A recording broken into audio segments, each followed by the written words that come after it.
Kami dari kelompok E1 dari program studi teknologi pap dan kertas angkatan 2021 akan menampilkan video praktikum instrumentasi dan automation yang beranggotakan saya Diana Rosulina, saya Raja Padli, saya Salsabila Hanifa Putri, saya Devti Manasya Fitri, saya Siti Nabila, saya Makfira Ramadhani, saya Rahul Arif Fahrezi. Nah, yang pertama instrumentasi. Jadi, instrumentasi merupakan cabang ilmu yang mempelajari dan mengaplikasikan pengukuran dan pengendalian variabel proses untuk mencapai tujuan sesuai dengan kebutuhan.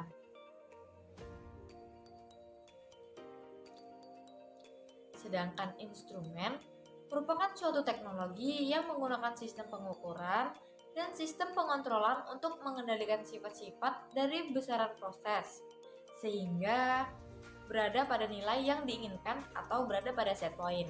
Nah, secara sederhana, instrumen dapat juga diartikan sebagai alat yang digunakan untuk melakukan pembandingan atau untuk melakukan pengukuran. Nah, jadi, kenapa ya dibutuhkan instrumentasi? Jadi, secara umum, instrumentasi di industri dibutuhkan untuk menjaga agar proses dari suatu plan berjalan sebagaimana mestinya, sehingga dihasilkan produk yang diinginkan. Nah, instrumentasi dibutuhkan untuk mengukur, mengendalikan, dan menjaga parameter proses suatu plan sesuai dengan set point. Pada instrumentasi memiliki 4 tahapan, yaitu yang pertama, pengukuran atau measurement yang dapat dilakukan oleh sensor dan transmitter. Kemudian yang kedua yaitu ada perbandingan atau comparison yang dilakukan oleh DCS. Adapun yang ketiga yaitu pengambilan keputusan atau judgment yang dapat dilakukan oleh sensor controller. Sedangkan yang keempat yaitu perbaikan atau correction yang dilakukan oleh valve, motor, dan part yang lainnya. Selanjutnya automation. Automation terdiri dari dua kata, yaitu self yang artinya sendiri dan matos yang artinya bergerak. Maka dapat disimpulkan automation merupakan suatu proses di mana proses tersebut menggunakan mesin otomatis dengan sedikit intervensi manusia. Industrial automation merupakan penggunaan alat logical programming untuk mengendalikan mesin atau proses sebagai sistem kendali. Adapun manfaat dari automation itu yang pertama meningkatkan produktivitas, kemudian yang kedua meningkatkan kualitas produk, mempercepat dan memperketat proses quality control. Yang ketiga mengurangi human error, yang keempat memungkinkan kendali dan pemantauan jarak jauh, integrasi dengan sistem bisnis. Yang keenam mengurangi tenaga kerja dan biaya produksi atau operasi. Yang ketujuh pengurangan pemborosan. Yang ke-8 skalabilitas. Yang ke-9 memastikan safety karyawan dan lingkungan. Adapun tujuan dari proses operasi pengendalian ini adalah yang pertama sebagai keamanan atau safety, yang kedua reliability atau keandalan, dan kualitas atau quality. Yang ketiga, spesifikasi produk. Yang keempat, sebagai perlindungan lingkungan. Yang kelima, sebagai batasan operasi. Yang keenam, efisiensi produksi. Yang ketujuh, meningkatkan keuntungan. Dan yang terakhir, memperoleh hasil dari maksimum. Yang merupakan media untuk mengirimkan informasi dari satu alat ke alat lainnya atau dari satu tempat ke tempat lainnya. Sinyal dikirimkan dalam bentuk sinyal listrik dan cahaya. Sinyal dibagi menjadi dua, yaitu sinyal analog dengan range 4-20 mA dan sinyal digital yang memiliki range 0 atau 24 VDC. Instrumen proses flow. Pada industri, instrumen proses flow melalui beberapa tahap, yaitu proses yang merupakan serangkaian peristiwa yang terjadi dalam mencapai set point. Kemudian ada detektor atau sensor yang merupakan bagian alat ukur yang berfungsi sebagai sensing atau mempresentasikan. Pada beberapa parameter yang dikendalikan pada industri terdiri dari temperatur. Temperatur memiliki satuan derajat Celcius, Reinhold, dan Fahrenheit, dan sensor pada temperatur berupa RTD, thermocouple, dan millimetal. Yang kemudian ada pressure. Pressure memiliki satuan PA, bar, PSI, dan mmHg, dan sensor pada pressure berupa diaphragm, bellows, strain gauge, load cell. Kemudian ada flow. Flow memiliki sensor berupa orifice, magnetic, ultrasonic. Kemudian ada level. Level memiliki satuan meter dan persen, dan sensornya berupa ultrasonic, diaphragm, hydrostatic, fluid. Kemudian ada pH, humidity, dan viskositas. Kemudian ada metal detector, alignment, speed, and position. Jika parameter berupa sinyal analog, maka sinyal tersebut akan dikirimkan melalui transmitter, yang dimana transmitter ini merupakan alat untuk mengubah besaran proses dan menghasilkan output yang sesuai dengan set point seperti temperatur dan tekanan. Jika sinyal yang diterima berupa sinyal digital, maka akan diteruskan ke switch yang berupa di digital temperature, pressure level, flow switch, metal detector, alignment, speed switch, proximity switch. Lalu setelah dari transmitter atau switch, maka akan diteruskan ke DCS atau PLC. Pada tahap akhirnya akan diteruskan ke final control element, yang dimana final control element merupakan bagian akhir yang melakukan aksi pengontrolan sesuai dengan set point yang telah diperintahkan oleh controller. Final control element dapat berupa control valve, motor, pompa yang melakukan instruksi. Berikut ini contoh part yang ada di area pabrik, yaitu proximity switch. Sensor proximity adalah sensor yang berfungsi untuk mendeteksi ada atau tidaknya suatu objek. Karakteristik dari sensor ini adalah mendeteksi objek benda dengan jarak yang cukup dekat, yaitu 1 mm sampai beberapa sentimeter saja, tergantung jenisnya. Sensor ini mempunyai tegangan kerja antara 10-30 VDC, dan ada pula yang menggunakan tegangan 100-220 FAC. Sensor ini adalah sensor yang mendeteksi target tanpa media kontak fisik. Sensor ini berupa alat elektronik solid state yang dibungkus rapat untuk melindunginya dari getaran, bahan kimia, cairan debu, dan bahan lainnya. Proximity switch dibedakan menjadi 4, yaitu proximity induktif. Proximity induktif berfungsi untuk mendeteksi objek besi atau metal.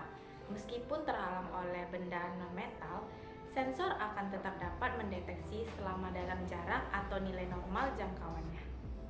Sensor ini dapat digunakan untuk mendeteksi keberadaan ada atau tidak adanya objek logam, menghitung objek logam, dan aplikasi pemosisian. Proximity induktif digunakan untuk mendeteksi keberadaan logam, baik logam jenis ferrous maupun logam jenis non-ferrous. Sensor induktif sering digunakan sebagai pengganti saklar mekanis karena kemampuannya yang dapat beroperasi pada kecepatan yang lebih tinggi dari saklar mekanis biasa. Sensor jarak induktif ini juga lebih andal dan lebih kuat. Sensor proximity induktif pada umumnya terbuat dari kumparan atau koil dengan interferit sehingga dapat menghasilkan medan elektromagnetik frekuensi tinggi. Output dari sensor jarak jenis induktif ini dapat berupa analog maupun digital.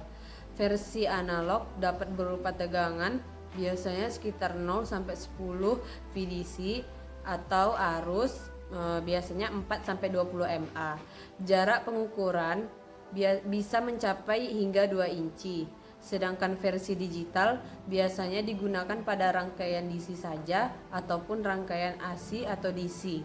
Sebagian besar sensor induktif digital dikonfigurasi dengan output normally open. Namun, ada juga yang dikonfigurasi dengan output normally closed, sehingga induktif ini sangat cocok untuk mendeteksi benda-benda logam di mesin dan di peralatan otomatisasi. Induktif proximity sensor ini pada dasarnya terdiri dari sebuah osilator, sebuah koil dengan interferit, rangkaian detektor, rangkaian output, kabel, dan konektor. Osilator pada sensor jarak ini akan membangkitkan gelombang sinus dengan frekuensi yang tetap. Sinyal ini digunakan untuk menggerakkan kumparan atau koil. Koil dengan interferit ini akan menginduksi medan elektromagnetik. Ketika garis-garis medan elektromagnetik ini terinterupsi oleh objek logam, tegangan isolator akan berkurang sebanding dengan ukuran dan jarak objek dari kumparan atau koil. Dengan demikian, sensor proksimitas ini dapat mendeteksi adanya objek yang sedang mendekatinya.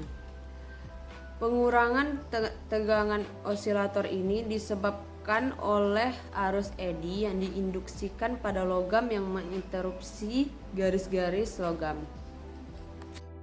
Proximity kapasitif akan mendeteksi semua objek yang ada dalam jarak jangkauannya, baik metal maupun non-metal. Kapasitif proximity sensor atau sensor kapasitif adalah sensor jarak yang dapat mendeteksi gerakan, komposisi kimia, tingkat, dan komposisi cairan maupun tekanan. Sensor jarak kapasitif dapat mendeteksi bahan-bahan dielektrik rendah seperti plastik atau kaca dan bahan-bahan dielektrik yang lebih tinggi seperti cairan, sehingga memungkinkan sensor jenis ini untuk mendeteksi tingkat banyak bahan melalui kaca, plastik, maupun komposisi kontainer lainnya. Sensor jarak kapasitif ini pada dasarnya mirip dengan sensor jarak induktif. Perbedaannya adalah sensor kapasitif menghasilkan medan elektrostatik, sedangkan sensor induktif menghasilkan medan elektromagnetik. Sensor jarak kapasitif ini dapat digerakkan oleh bahan konduktif dan bahan non-konduktif. Elemen aktif sensor jarak kapasitif dibentuk oleh dua elektroda logam yang diposisikan untuk membentuk ekuivalen sama dengan atau dengan kapasitor terbuka. Elektroda ini ditempatkan di rangkaian osilasi yang berfrekuensi tinggi. Ketika objek mendekati permukaan sensor jarak kapasitif ini, medan elektrostatik pelat logam akan terinterupsi sehingga mengubah kapasitansi sensor jarak. Perubahan ini akan mengubah kondisi dalam pengoperasian sensor jarak sehingga dapat mendeteksi keberadaan objek tersebut. Selanjutnya, jenis proximity yang ketiga adalah ultrasonic proximity sensor atau yang disebut dengan sensor jarak ultrasonik.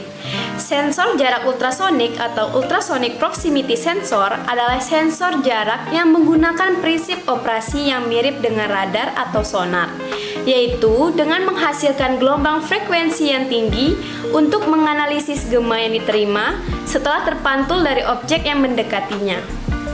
Sensor proximity ultrasonik ini akan menghitung waktu pengiriman sinyal dengan penerimaan sinyal untuk menentukan jarak objek yang bersangkutan. Seiring digunakannya untuk mendeteksi keberadaan objek dan mengukur jarak objek yang diproses otomasi pabrik.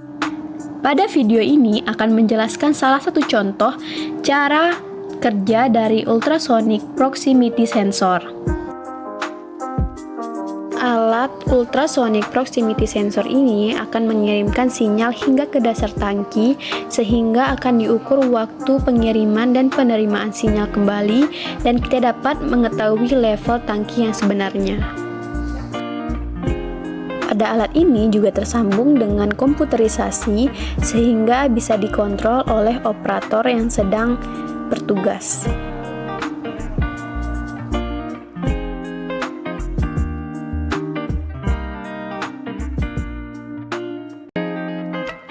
Untuk jenis yang keempat, ada photoelectric proximity sensor atau yang disebut juga dengan sensor jarak fotolistrik.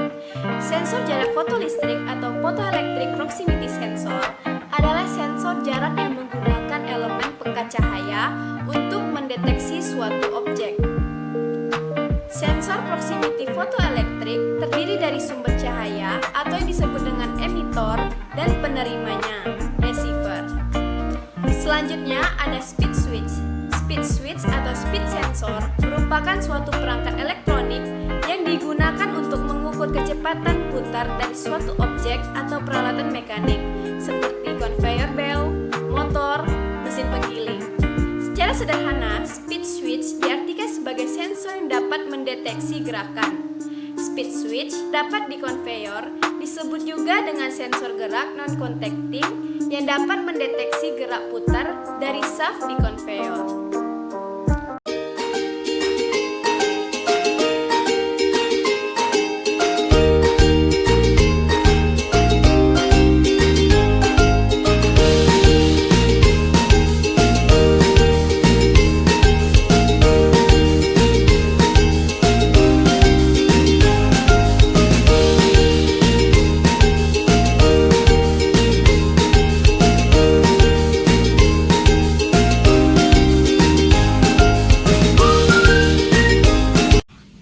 video yang dapat kami tampilkan semoga dapat mengedukasi. Dadah.